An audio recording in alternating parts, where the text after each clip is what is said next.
Tonight's extra, What Lies Beneath the Sea, a story from the depths of the Atlantic that has gone untold for more than half a century. A U.S. warship that sank during World War II and lay forgotten just 80 miles off the New Jersey coast without anyone knowing about it. Bill Evans has the story.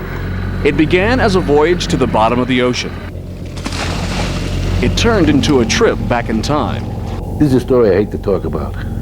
It bothers me, you know. And a story rarely spoken of, the tale of the USS Murphy, a highly decorated World War II destroyer with a hidden past. Perhaps it never would have surfaced had it not been for New Jersey diver Dan Kroll and members of his dive team exploring the area. And from the men who were witnesses to the Murphy's fate 60 years ago, its surviving crew. A lot of them have no idea what actually happened that night, so it's become a quest of mine to help explain to these guys what happened. October 20th, 1943. The USS Murphy was leaving New York Harbor when it accidentally collided with a tanker, cutting it in two and causing the bow section to sink 260 feet beneath the sea. I could see, you know, like the guys on the bridge, you know, when she went over. We heard screaming like mates in the water, you know, and the only thing we could have done was throw like life jackets over, whatever. 35 crew members went down with the Murphy that night, but miraculously the rear half of the ship remained afloat. Within 24 hours of the collision, what remained of the Murphy was towed to the Brooklyn Naval Shipyard for repairs. Thousands of New Yorkers, having heard of the Murphy's plight, gathered here at the Brooklyn Bridge to welcome her home safely. To show their spirit, the men of the USS Murphy used all of the destroyer's remaining power for one blast of steam from its one remaining smokestack. A new bow was built for the Murphy, and she was sent back into action in time to take part in the D-Day invasion in Normandy. While she was making history, she was leaving some behind as well on the floor of the Atlantic. It's not a question that the Navy didn't know where it was or that no one knew where it was. It just got lost in over 60 years. Until the summer of 2000, when a diving team from New Jersey discovered the wreckage. Whoa, that's amazing. I said, here's a big ocean out there, right? I said, how would somebody know 80 miles off here that the Murphy, somebody must have told him. I don't know how he got there, right? But these guys said, you found it. That's what, you know, it's amazing. It's one of these things where closure for a lot of men has only been 260 feet away for nearly 60 years. The Navy has no plans to raise the wreckage of the Murphy. So Kroll is looking to hold a memorial service over the wreckage site for the Murphy survivors and its fallen crew's relatives. So the men of the Murphy will finally be able to rest in peace. Bill Evans, ABC 7 Eyewitness News.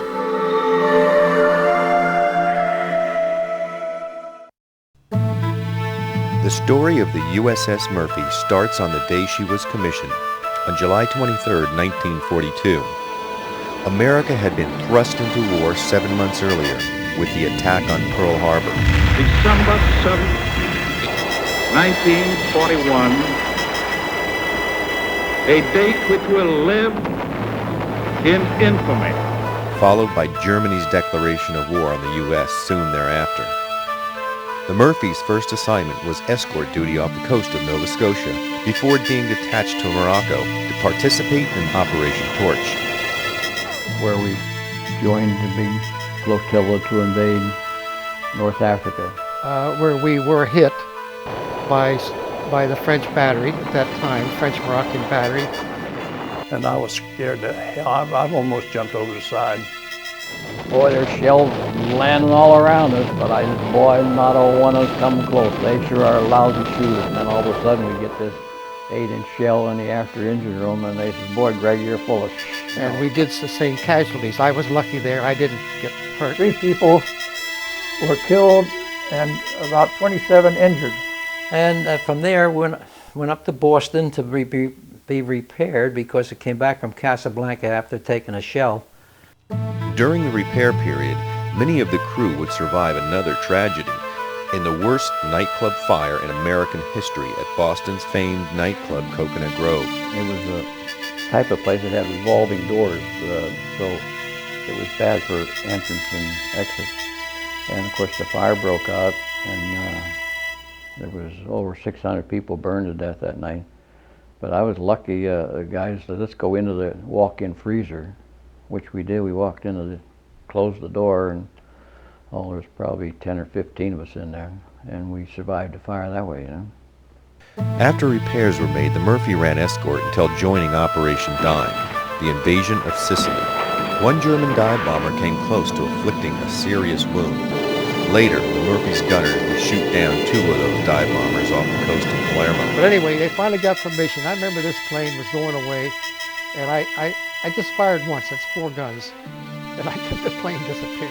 I never did see a bit of it again. So that was one shot. But that was, I think, we got straddled with bombs there quite a few times. It was a little scary, especially for I always feel sorry for the people in the engine room because they had no idea what was going on. Completing the mission, the Murphy was sent back to the States, where she was assigned to a convoy escorting supplies from New York across to the Atlantic to her allies in the United Kingdom.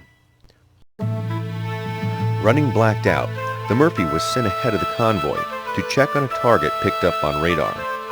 The target was a U.S. tanker, SS Bulk Oil, heading back to New York. Mistakenly, the bulk oil believed the Murphy to be an enemy torpedo heading towards her ship. The bulk oil took evasive action, and in doing so, rammed the Murphy, cutting her in 2. The stern section remained afloat, but the bow sank in minutes, taking 35 officers and enlisted men with it.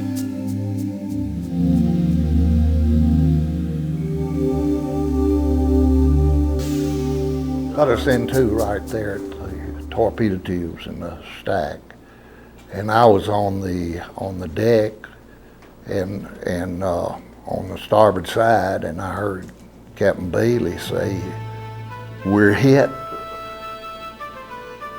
Tell them to abandon ship." And of course they tried to do that, but all the phone lines were cut in 2, so nobody got the word. I guess they got the word when the water started coming in. I fell out of my bunk. The life jacket fell around my neck. Since my gun station was forward, I started to go in that direction. I was running up the main deck. Dark. I woke up being thrown against the outer shell of the ship, and the door to my room was up there. And of course, in the engine room, all the lights went out and steam lines broke and fire broke out. And we had a little job getting out of there. And finally, we went up through the hatch, and the hatch was closing up as we were going through it. Because we're still doing flank speed with those propellers. And we heard the bang. It never knocked me off my feet. You don't know what it was. And it was pitch black, you couldn't see anything. And the only thing somebody hollered out, the bridge is missing, the bridge is missing. The ship rolled over to starboard, and I was left dangling in the doorway. And then I remember swinging like a monkey on the table legs of the wardroom table, which was bolted to the deck because it was vertical. And it's almost pitch black. There wasn't an emergency lantern that came on. And that was the most beautiful light I have ever seen in my life. And we got up to the top there, and they slammed that watertight door down. Somehow, I moved enough of the pipe, the dogging, to make some motion above me, and the people above saw the hatch opening, opened it up, and Finally, we came out topside, and I know that I ended up sitting on gun mount number 2. And the other people were trying to get up out of portholes. They pull them out, and then they'd scrape the meat off the side of there. But they didn't care. But there was one fellow that was stuck in a porthole. And the ship went up and he went down like that, stuck in that porthole. Found a hole and got out, and when I got out, when I knew something happened forward, I went aft. And when I went aft, I knew I was out in the open, and I looked down at that big thing still going through us. It was unfortunate that when we got hit, the stern was probably drug about 500 yards away from where the collision point was. So we could hear him, but we couldn't see him. It's dark. We still had power on the engine room, final, right? He had the big sights right on. And we could see the Murphy, the front part of the Murphy over on its side. You know, the bridge and everything, the way she's built, right? She just capsized, right? And we could see sailors coming out of the porthole. I could see the ship with the searchlight going. And they were playing the water just without stopping. And I thought, oh my God, they don't see us. And I could see some heads bobbing out there. It was the Glennon came back and picked up the guys that was in the water. And a lot of them even drowned there because of so much oil trying to climb aboard the ship. They were just, got exhausted and couldn't do anything about it, and down they went. And one of the guys, I believe his name was Porter, says, my brother is out there, I can hear him. But one man helped me. He put over a raft, which we got it in the water, and we both paddled out and started picking up survivors. Someone grabbed my wrist, my right wrist, and held on to my wrist. Normally holds probably 25 people. And later on I seen him, he says his brother was the first one he picked up. And that's the raft that did pick up over 35 people out there. But I discovered later that was our chief storekeeper, Wold, that had helped me that night. The next morning then we could see what really happened.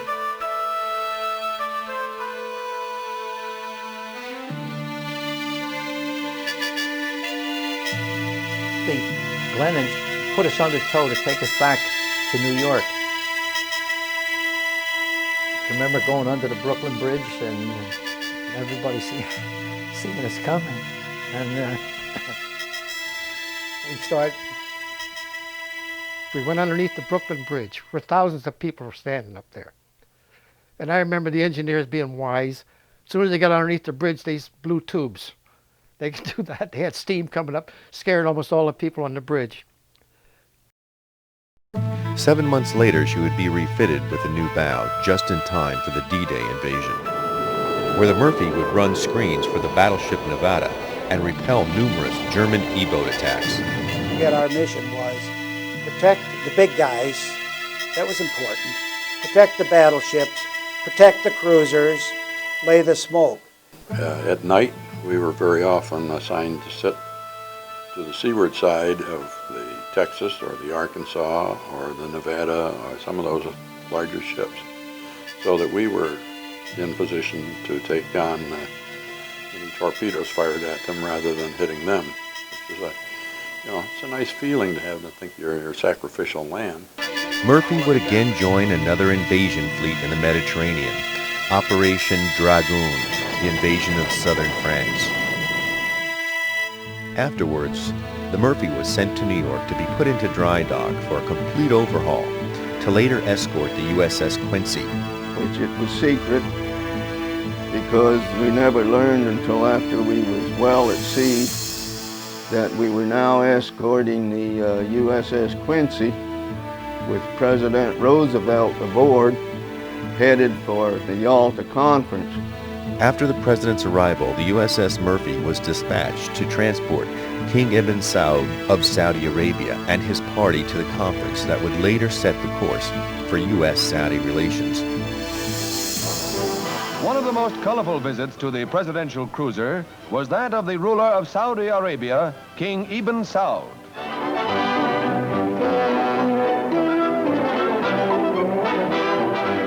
Special arrangements for food and comfort were installed on the American destroyer, aboard which lived the king and his entourage. All the traditional splendor of the mysterious East is manifested in the costumes of the royal party. The 65-year-old monarch leaves his country for the first time to attend this meeting.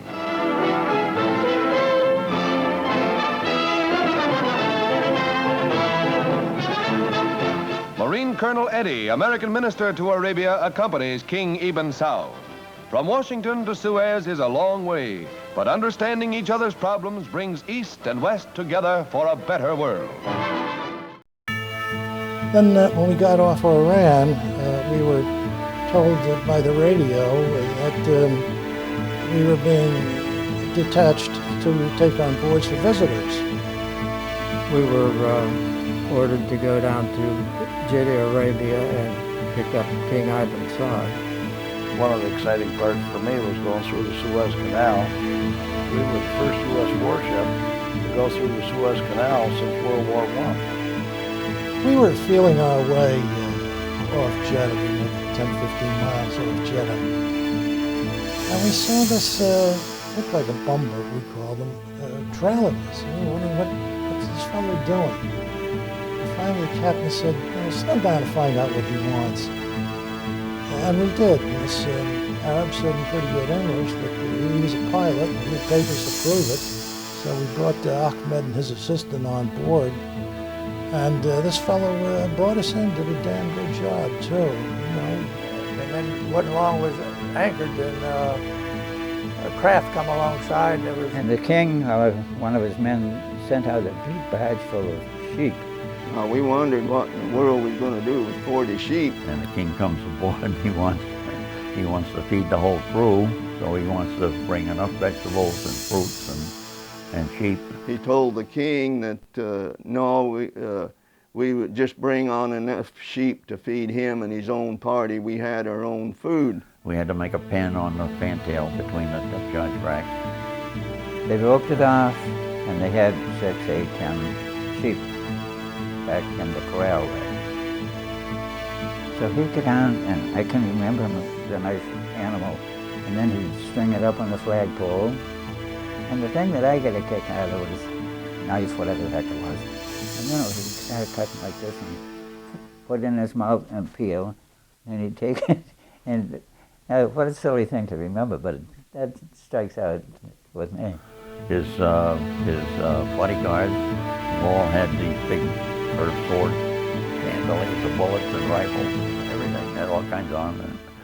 Boy, they looked like, the Sheikh's army. After arriving back in the States, one of the first things I did on my liberty was go to the movies in New York City, and guess what? I seen on the newsreel all the things that we had just been doing in the theater there, as well as in the Life magazine and in the Time magazine and the Newsweek magazine. They all made quite a story of this adventure. And I thought, oh man, I made history, didn't I? Like we was pretty important there for a while. The Murphy's career would also take her to the Pacific Theater, but not until after Japan had surrendered. Though she saw no hostilities, the warship was one of the first to enter Nagasaki Harbor, only 30 days after the bomb had been dropped, and the first to view the devastation of nuclear war. We were going to the Pacific. But before we got to San Diego, we ran into a load of turtles. One of our officers was Jim Oliver. At that time, he had been the assistant curator of reptiles at the Bronx Zoo. Subsequently, he ended his career as president of the Museum of Natural History in New York City. And he had a great interest in serpents. Lieutenant Oliver and some of the officers, they had the Thompson submachine guns there, and they was blasting at these turtles. They did, and Oliver would dive right down and grab these turtles and kind of steer them back up to the motor whaleboat, and then us guys would have to grab it, try to get it aboard, and they were real heavy. All he kept with the skulls. He eventually killed them. They were 200-300 pounds apiece. Next, we were assigned to take the USS Sanctuary to Nagasaki. To run interference in case there were any mines. We finally got into Nagasaki. Nagasaki was that high. The only thing left standing were a few toilet bowls and barber chairs. I would have to say the devastation of the atomic bomb at Nagasaki. It's the worst thing I've ever seen. How one bomb, or whatever you call it, it could do so much terrible devastation. It's something that you certainly don't want to see again or be part of.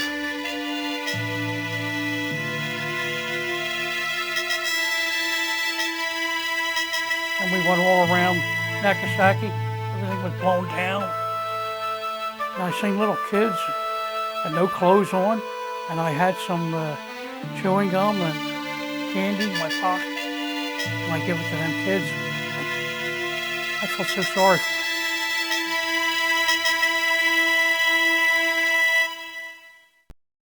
The executive officer came on the speaker. Now hear this, all hands. We are on the way to the land of the 5-cent beer and the 10-cent cigar. And I guess everybody knew where that was.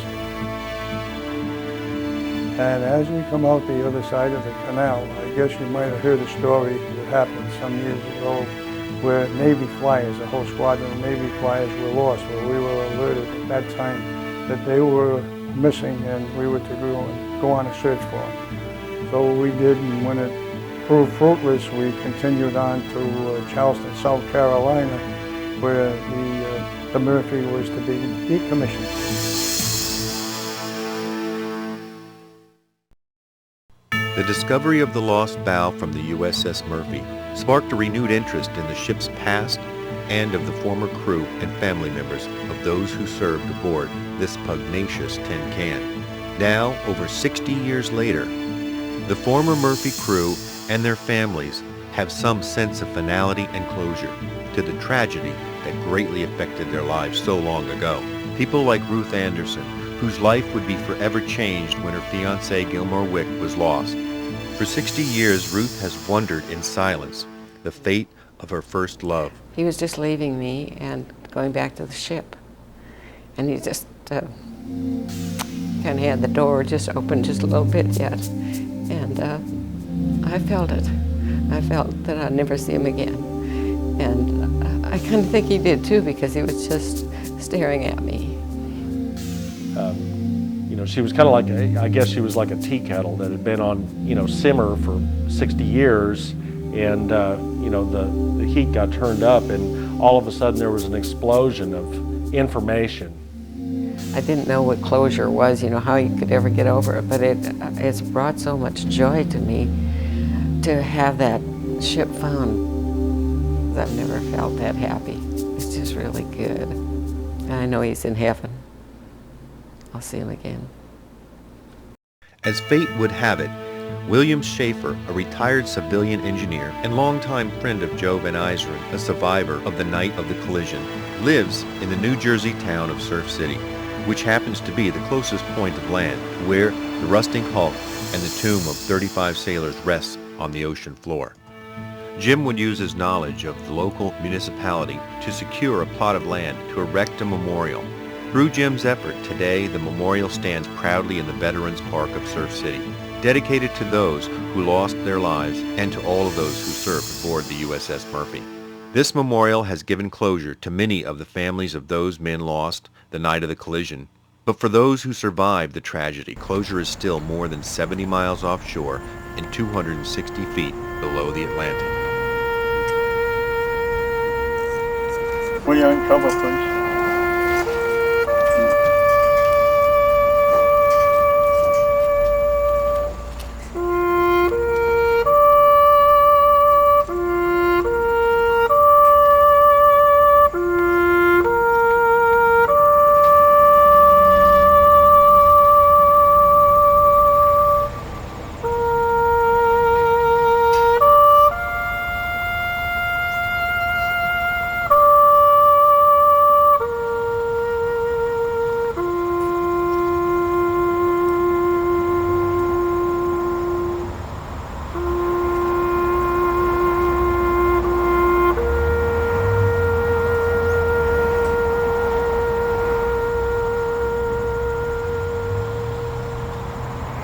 Color squad, will you retire the colors, please?